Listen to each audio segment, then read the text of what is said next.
નમસ્કાર વિદ્યાર્થી મિત્રો, આ લેક્ચરની અંદર આપણે ધોરણ 11 સાયન્સમાં ગણિત ચેપ્ટર 1 સ્વાધ્યાય 1.1 દાખલા નંબર 5ની ચર્ચા કરવાના છે।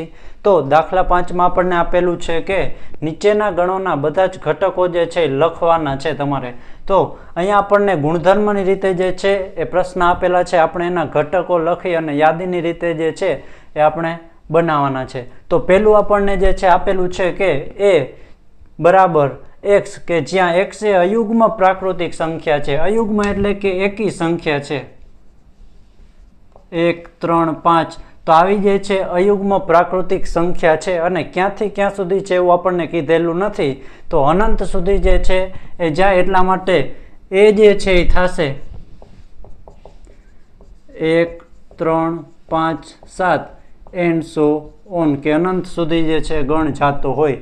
ત્યાર પછી આપણને બીમાં આપેલું છે કે x કે જ્યાં x એ પૂર્ણાંક છે, તો પૂર્ણાંક સંખ્યા છે અને કન્ડિશન પણ આપેલી છે કે x જે છે એ -1/2 થી મોટો છે અને 9/2 થી નાનો છે। તો સૌથી પહેલા આપણે 1/2 એટલે થશે -0.5, એનાથી મોટો છે, અને 9/2 એટલે 4.5 થાય 4.5। તો 0.5 અને જે છે 4.5 ની વચ્ચે આવતી હોય ને એવી જ પૂર્ણાંક સંખ્યા લેવાની છે। તો બી જે છે એ આપણો થશે, તો સૌથી પહેલા -0.5 ની જમણી બાજુ જાશું એટલે આવશે 0, પછી 1 2 અને 3, અને 4.5 છે તો આપણે 4 પણ લઈ શકીએ। તો બી ગણ જે છે આપણો મળી ગયો છે। ત્યાર પછી સી માં આપેલું છે કે x કે જ્યાં x એ પૂર્ણાંક છે, તો x જે છે પૂર્ણાંક તો છે, સાથે સાથે x નો વર્ગ જે છે ને 4 અથવા 4 થી નાનો છે। તો એવી સંખ્યા કઈ કઈ છે જેનો વર્ગ 4 કે 4 થી નાનો હોય, તો આપણે જે છે વિચારીએ, જો -3 જે છે એવું વિચારી તો -3 નો વર્ગ થશે 9, તો એ તો જે છે 4 થી મોટો થઈ જાય। તો સૌથી પહેલા આવશે -2, તો -2 જે છે એનો વર્ગ થાય 4, એટલે ઇક્વલ ટુ આપેલા છે એટલે 4 આપણે લઈ શકીએ। ત્યાર પછી જે છે -1, એનો વર્ગ તો 1 જ થશે, કેમ કે માઇનસ સંખ્યાનો જે છે વર્ગ કરો તો એ પણ પ્લસ જ થાય। ત્યાર પછી 0, 1 નો વર્ગ 1 થશે, 2 નો વર્ગ જે છે 4 થશે, અને 3 નો વર્ગ ફરી પાછો 9 થઈ જશે। તો 4 અથવા 4 થી નાનો હોય અને જેનો વર્ગ જે છે પૂર્ણાંક સંખ્યા હોય એવી સંખ્યાનો ગણ જે છે આપણે મેળવી દીધો છે। ત્યાર પછી જે છે કે ડી બરાબર x કે જ્યાં x એ લોયલ શબ્દનો મૂળાક્ષર છે। હવે લોયલ શબ્દ જે છે એની અંદર મૂળાક્ષર આપેલા છે, તો સૌથી પહેલા આપણને L આપેલો છે, ત્યાર પછી આપણને O આપેલો છે, ત્યાર પછી આપણને Y આપેલો છે, ત્યાર પછી આપેલો છે A, અને L જે છે બીજી વખત રિપીટ થાય છે તો એ ઘટકમાં લખવાની જરૂર હોતી નથી।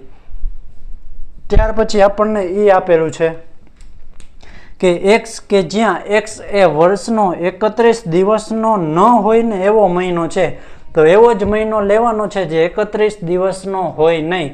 તો સૌથી પહેલા આપણે જે છે, જો જાન્યુઆરીની વાત કરીએ તો જાન્યુઆરી તો 31 દિવસનો હોય છે, તો ફેબ્રુઆરી આવશે કે જે 31 દિવસનો જે છે થાય નહીં। ત્યાર પછી જે છે માર્ચ જે છે 31 દિવસનો થશે એટલે એ નહીં આવે। એપ્રિલ જે છે એ આવશે, ત્યાર પછી જે છે મે જે છે એ 31 દિવસનો થશે, ત્યાર પછી આવશે જૂન, પછી જુલાઈ અને ઓગસ્ટ જે છે એ બંને 31 દિવસના થશે તો એ પણ નહીં આવે। ઓગસ્ટ પછી આવશે સપ્ટેમ્બર જે 30 દિવસનો હોય,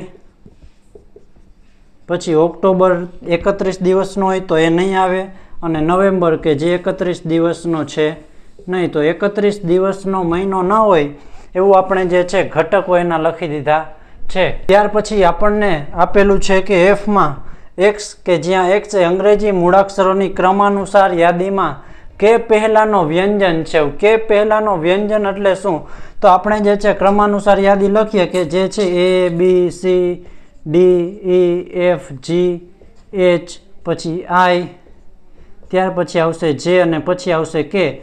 તો આ કે પહેલાના જ આપણે જે છે એ મૂળાક્ષર લેવાના છે અને વ્યંજન જ હોવો જોઈએ, સ્વર એમાં ચાલે નહીં। તો સ્વર એ પણ નહીં આવે, ઈ પણ નહીં આવે અને I પણ નહીં આવે, તો આટલા સ્વર જે છે એ નીકળી જશે। તો આપણી પાસે જે છે F માં કેટલા કેટલા આવી શકે છે, તો સૌથી પહેલા તો B આવશે, પછી સી આવશે, પછી ડી આવશે, પછી ઈ નહીં આવે કેમ કે એ તો સ્વર છે, આપણે વ્યંજનની જ યાદી બનાવવાની છે. તો ત્યાર પછી આવશે એફ, પછી આવશે જી, પછી આવશે એચ, પછી આઈ નહીં આવે કેમ કે સ્વર છે, અને પછી આવી જશે જે. અને હંમેશા આપણે જ્યારે પણ ગણના ઘટક તરીકે દર્શાવીએ તો આપણે આગળના વિડીયોમાં જોઈ લીધું છે કે એને હંમેશા સ્મોલ ABCDની અંદર જ દર્શાવવાના હોય છે, અને ગણ જે છે એની નિશાની આપણે જે દર્શાવતા હોઈએ એ કેપિટલ અક્ષરની અંદર લખવાનું હોય છે. તો બહુ જ સરળ એવો દાખલો હતો. મને આશા છે કે તમને સમજાઈ ગયો હશે. તો ફરી પાછા મળીશું એક નવા જ વિડીયોમાં નવા જ દાખલા સાથે. તો થેન્ક યુ વેરી મચ.